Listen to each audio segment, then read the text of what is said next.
HSC 2028 ব্যাচের ভাইয়ারা আপুরা, আজকে তোমাদের অপশনাল সাবজেক্টের চয়েস নিয়ে কথা বলবো।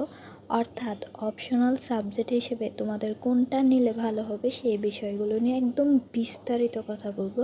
তুমি এই ভিডিওটা দেখার পর তোমার এই কনফিউশনটা অন্তত থাকবে না যে অপশনাল সাবজেক্ট হিসেবে তুমি কোনটা চয়েস করবা তোমার কলেজে। তো দেখো, প্রথমে 3টা বিষয় তোমাকে যে একটু বুঝে তারপর অপশনাল সাবজেক্টটা নিতে হবে। শুধু যে তুমি সহজ অপশনাল সাবজেক্ট কোনটা সহজ হবে কোনটা কঠিন হবে এইটা চয়েস করে যদি নাও তাহলে তুমি ধরা খাবা। তোমাকে 3টা বিষয় আগে বুঝতে হবে, 3টা বিষয় ভেবে তারপর একটা সাবজেক্ট চয়েস করতে হবে। প্রথমে জিপিএটা দেখতে হবে। জিপিএ বলতে তুমি এটাতে কত সহজে ভালো করতে পারবা, অর্থাৎ এটাতে কত সহজে তুমি জিপিএ তুলতে পারবা। কারণ তুমি জানো, তুমি এসএসসি পরীক্ষা দিয়েছো, যে অপশনাল সাবজেক্টে যদি তুমি A+টা আনতে পারো তাহলে কিন্তু তোমার মার্ক অনেক এগিয়ে যাবে। অর্থাৎ তুমি ইজিলি A+টা বা এটা গেইন করতে পারবা। সেজন্য অপশনাল সাবজেক্টটাতে যাতে তুমি ভালো জিপিএ তুলতে পারো এরকম একটা অপশনাল সাবজেক্ট নিতে হবে। তারপর ভর্তি পরীক্ষায় তোমার কোনটা কাজে দিবে। যদিও ভর্তি পরীক্ষা অপশনাল সাবজেক্টের পরীক্ষা হয় না, অর্থাৎ ইউনিভার্সিটি অ্যাডমিশান তোমাদের এইচএসসির পরে, তবুও একটু বলে দিলাম আর কি। এবং ভবিষ্যৎ কেরিয়ার বলতে ভবিষ্যতে যখন তোমরা অনার্সে উঠবা, মাস্টার্স করবা, তখন তোমাদের পড়াশোনায় এবং তোমাদের কেরিয়ারের জন্য কোনটা সাহায্য করবে সেই বিষয়টা। অর্থাৎ 3টা বিষয় জানতে হবে। তুমি 2 নাম্বারটা একটু স্কিপ করা না হয়। তুমি জিপিএ কোনটাতে ভালো করতে পারবা এবং তোমার ভবিষ্যৎ পড়াশোনার কেরিয়ারের জন্য অথবা তোমার যে নিজের কেরিয়ারের জন্য কোনটা সাহায্য করবে সেই বিষয়টা বুঝে তারপর অপশনাল সাবজেক্টটা চয়েস করতে হবে।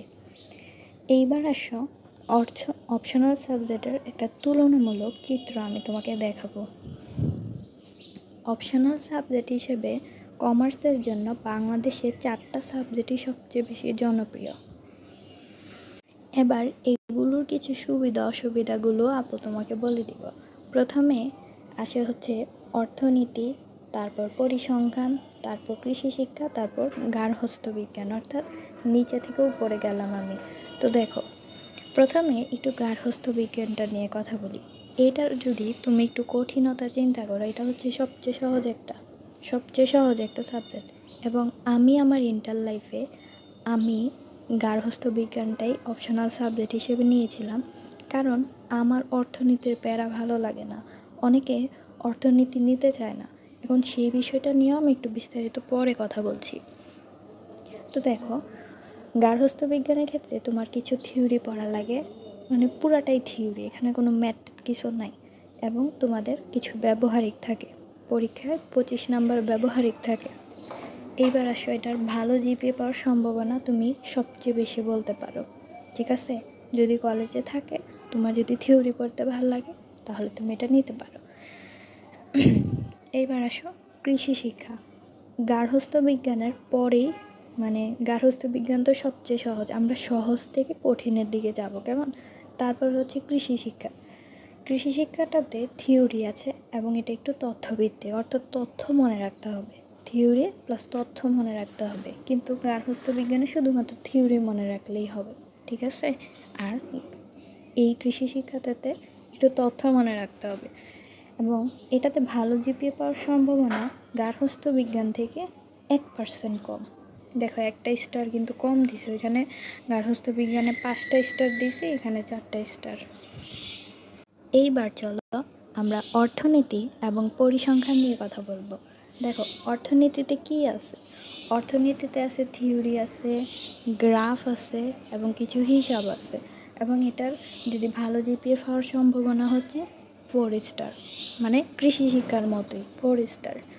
এবার দেখো পরিসংখ্যানে কি আছে। পরিসংখ্যানে প্রায় পুরোটাই কিন্তু অঙ্ক করতে হয়, সমস্যার সমাধান করতে হয়, এটাও 4 স্টার। এইবার তোমাদেরকে যেটা বললাম যে পিএমএম দ্বারা আসলে কি বুঝাইছে, এটা বিজনেস ওরিয়েন্টেড থিওরি। এটাও সবচেয়ে সহজ বলা যায়। বিজনেস ওরিয়েন্টেড থিওরি বলতে অনেক সময় দেখা যায় বিভিন্ন কলেজে যে তোমাদের যখন তোমরা মেইন সাবজেক্ট চয়েস করো, তোমাদের অ্যাকাউন্টিং, ফাইন্যান্স অথবা ম্যানেজমেন্ট, মানে 3টা সাবজেক্ট তো মেইন সাবজেক্ট তোমাকে নিতে হবে গ্রুপের জন্য। এবং এক্সট্রা আরেকটা সাবজেক্ট, ধরো তুমি আমার কথাটা একটু মনোযোগ দিয়ে শোনো, ধরো তুমি অ্যাকাউন্টিং নিলা, ফাইন্যান্স, তারপর হচ্ছে ম্যানেজমেন্ট নিলা হচ্ছে মেইন সাবজেক্ট হিসেবে। তো এখানে তোমার কলেজ থেকে আবার কি করবে, মার্কেটিং যে সাবজেক্টটা আছে ওইটা তোমাকে অপশনাল হিসেবে দিবে। ওইটা কিন্তু কমার্সের একটা সাবজেক্ট। কমার্সে মোট 4টা সাবজেক্ট আছে, অ্যাকাউন্টিং, ফাইন্যান্স, ম্যানেজমেন্ট, মার্কেটিং।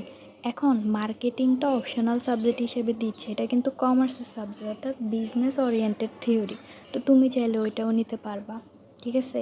ওইটাও আমি প্রেফার করব যে তুমি যদি বিজনেস ওরিয়েন্টেড সাবজেক্ট থাকে তাহলে এটাকেই সবচেয়ে বেশি গুরুত্ব দিবা, এটাকেই নেওয়ার চেষ্টা করবা। তাহলে তোমার অ্যাডমিশান বলো, এইচএসসিতে বলো, তোমার অনার্সে গেলেও এটা হেল্প হবে, তোমার একটা বেসিক ধারণা এখন থেকে তৈরি হলে। কেমন? আশা করি এইটুকু জিনিস তুমি বুঝতে পেরেছো। এবার চলো পরিসংখ্যান কি আসলে কঠিন কিনা সেই জিনিসটা নিয়ে আমরা কথা বলবো। দেখো, পরিসংখ্যান কারা নিবে? যারা অঙ্ক করতে পছন্দ করে, একেবারেই পুরোটাই অঙ্ক। যারা অঙ্ক করতে পছন্দ করে তাদের জন্য এটা ভালো হবে, তুলনামূলক সহজ। যারা অঙ্ক ভালো বোঝে তাদের জন্য এটা তুলনামূলক সহজ। অঙ্ক করতে যারা পছন্দ করে তাদের জন্য এটা সহজ। এবং এখানে কিছু নির্দিষ্ট নিয়ম এবং ফর্মুলা অনুসরণ করতে হয়, এবং অনেক প্রশ্ন প্যাটার্ন ভিত্তিক, মানে একটা প্যাটার্নের মধ্যেই থাকে, এবং থিওরির চাপ কম। যেহেতু অঙ্ক নির্ভর, এটাতে কোনো থিওরি নাই। এইবার আসো, যদি তুমি অঙ্কে দুর্বল হও তাহলে এটা তোমার কঠিন মনে হতে পারে। কোনটা? পরিসংখ্যানটা। এবার সঠিক সমাধানে বেশি সময় লাগবে এবং নিয়ম না বুঝলে কিন্তু তোমার সমস্যা হবে। সুবিধা অসুবিধা দোনোটাই বলে দিলাম। এইবার চলো আমরা অর্থনীতি নিয়ে কথা বলি। অর্থনীতি অনেকেই বলে কঠিন, আসলে কতটুকু কঠিন একটু চলো দেখে নিই। এটাতে কিন্তু মুখস্থ না, মানে শুধু যে মুখস্থ এমন না, এখানে কিছু কনসেপ্ট তোমাকে বুঝতে হবে। কনসেপ্ট ক্লিয়ার থাকলে তুমি অর্থনীতিতে ইজিলি পার পেয়ে যাবে। এখন এখানে কি কারণ ফলাফল, তারপর গ্রাফ ব্যাখ্যা সবই বুঝতে হয় তোমাকে। তারপর অনেক বড় বড় থিওরি মুখস্থ করার কিন্তু চাপ থাকে, অনেক বড় বড় থিওরি প্লাস কনসেপ্ট ক্লিয়ার থাকতে হয়। এখানে বড় বড় থিওরি একটু মুখস্থ করতে হয়। এবং দ্বিতীয় পত্র, দুইটারই তো মানে সবগুলোরই তো প্রথম পত্র দ্বিতীয় পত্রে থাকবে। এখন এটার দ্বিতীয় পত্রের কিছু অংশ অনেকের কাছে কঠিন মনে হয়। এখন যদি তুমি মনে করো, যদি তোমার প্রথম থেকে এরকম একটা মনোভাব থাকে, এরকম একটা মোটিভেশন থাকে যে তুমি ইন্টারে অর্থনীতি নিবা, তাহলে এইটাও তুমি ভেবে রাখো যে অর্থনীতিটা ভালো মতো পড়ে শেষ করতে হবে। আমি যতটুকু দেখলাম যারা পড়ালেখায় অমনোযোগী, আমি এইচএসসি 26-এর বিভিন্ন ফেসবুক গ্রুপে অ্যাড আছে, তো তারা কী করছে, তাদের পরীক্ষা তো কয়েকদিন আগেই হলো, দেখলা তোমার বড় ভাইয়ার আপুরা, তারা পরীক্ষার 10 দিন আগে পোস্ট করে যে অর্থনীতি সারা বছর পড়ি নাই, কোন চ্যাপ্টারগুলো পড়লে 5টা সৃজনশীল কমন পাবো। এরকম যদি তোমার মানে মনোভাব থাকে তাহলে তোমার অর্থনীতি নেওয়ার দরকার নেই, এত প্যারা তোমার দরকার নেই, ঠিক আছে। কিন্তু এটা তোমার অনার্সে গেলেও হেল্প করবে, তোমার পুরো মানে পড়াশোনার কেরিয়ারে বা যে কোনো ভবিষ্যতে এই অর্থনীতি সাবজেক্টটা হেল্প করবে। অনেক ভালো একটা সাবজেক্ট, কেমন? অনেক ডিমান্ড আছে এটা। এবার আরও কিছু অপশনাল সাবজেক্ট, যেটা বললাম কৃষি শিক্ষা, এখানে তো তথ্যভিত্তিক বিষয় থাকবে, তারপর বিভিন্ন সংজ্ঞা প্রক্রিয়া এবং তথ্য মনে রাখতে হবে, এবং তোমার জিপিএ ভালো করার জন্য এটা ভালো একটা অপশান হতে পারে, কেমন? তারপর গার্হস্থ্য বিজ্ঞান, এটাতে কোনো প্যারা নেই, ঠিক আছে, আমিও এটা পড়ছি। এটা থিওরি প্লাস ব্যবহারিক থাকবে, এখানে অঙ্ক নাই, এখানে ভুল লেখা হয়েছে, এটা বেশি থিওরি আর কি, থিওরি বেশি। এমন না যে গার্হস্থ্য বিজ্ঞান সবচেয়ে সহজ, কারণ প্রথম পত্রে 15টার মতো চ্যাপ্টার, দ্বিতীয় পত্রে নাকি 13টা, এরকম 13টা 15টা চ্যাপ্টার। সো এত কিন্তু তুমি যে সহজ মনে করো তাহলে, মানে পড়ালেখা জিনিসটা তো আর সহজ না, পড়ালেখা মানেই কঠিন, কেমন? এবং এটা তুমি ভালো করতে পারবে, A+ পাওয়া সম্ভব, কেমন? এইবার আসো আরও কিছু বিষয়, জাস্ট লাস্ট একটা বিষয় নিয়ে আমরা কথা বলবো যে তুমি আসলে কোনটা নিবা। তুমি আসলে কোনটা নিবা, একদম মেইন টপিকে আসছি আমরা। তুমি আসলে কোনটা নিবা? যদি তোমার অঙ্ক ভালো লাগে, স্ট্যাটিস্টিক নাও, অর্থাৎ পরিসংখ্যান নাও। যদি তোমার অঙ্ক মোটামুটি প্লাস বিজনেস ভালো লাগে, তাহলে তুমি ইকোনমিক্স নিবা। কেমন? এবার আসো, যদি তুমি অনার্সে বিবিএ মানে হচ্ছে তুমি কমার্স নিয়ে পড়তেছো, বিবিএ নিয়ে পড়বা, বিজনেস মার্কেটিং এইসব নিয়ে পড়বা অনার্সে, তখন তুমি কি করবা?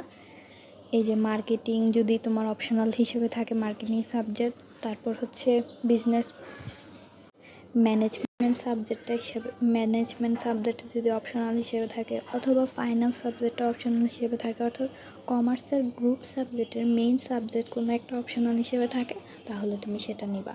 আর যদি তোমার এটা লক্ষ্য হয় যে সহজে তোমার জিপিএ চাই, তাহলে তুমি কোনটা নিবা? সহজে জিপিএ চাইলে ইকোনমিক্স নিতে পারো।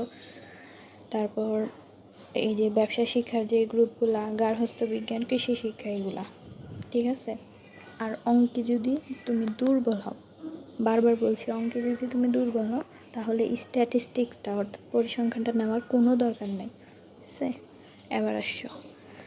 এবার আমার কিছু পার্সোনাল সাজেশন আমি তোমাকে দিব, যে ইকোনমিক্সটা সবচেয়ে ব্যালেন্সড চয়েস। তোমাকে সবাই প্রেফার করবে যে তুমি ইকোনমিক্স নাও, কেমন? আর স্ট্যাটিস্টিক্স অর্থাৎ পরিসংখ্যানটা হচ্ছে অঙ্ক ভালো হলে সেরা অপশান। তোমরা জানো যে ম্যাথ যেই সাবজেক্টগুলোতে থাকে ওইগুলোতে A+ তোলা সবচেয়ে সহজ। থিওরিতে কিন্তু টিচাররা মার্ক দিতে চায় না। আর পিএমএম অর্থাৎ বিজনেস রিলেটেড সাবজেক্টগুলো হচ্ছে, তোমার যদি বিজনেস মার্কেটিং নিয়ে অনেক বেশি ইন্টারেস্ট থাকে, তাহলে এগুলো নিতে পারো। এবার আগে তোমাকে বুঝতে হবে যে তুমি আসলে কোন কলেজে ভর্তি হতে চাও, ওইখানে সাবজেক্ট চয়েসটা কেমন, ওইগুলো দেখেই কিন্তু। কারণ তোমার কলেজ থেকে মাত্র 2টা সাবজেক্ট দিবে অপশনালের জন্য, এতগুলো সাবজেক্ট কিন্তু দিবে না। ওই 2টার মধ্যে তোমার যে কোনো একটা চয়েস করতে হবে, বুঝছো? আশা করি এই ভিডিওটা দেখার পর অপশনাল সাবজেক্ট চয়েস নিয়ে তোমার আর কোনো প্রশ্ন থাকবে না কমার্সের।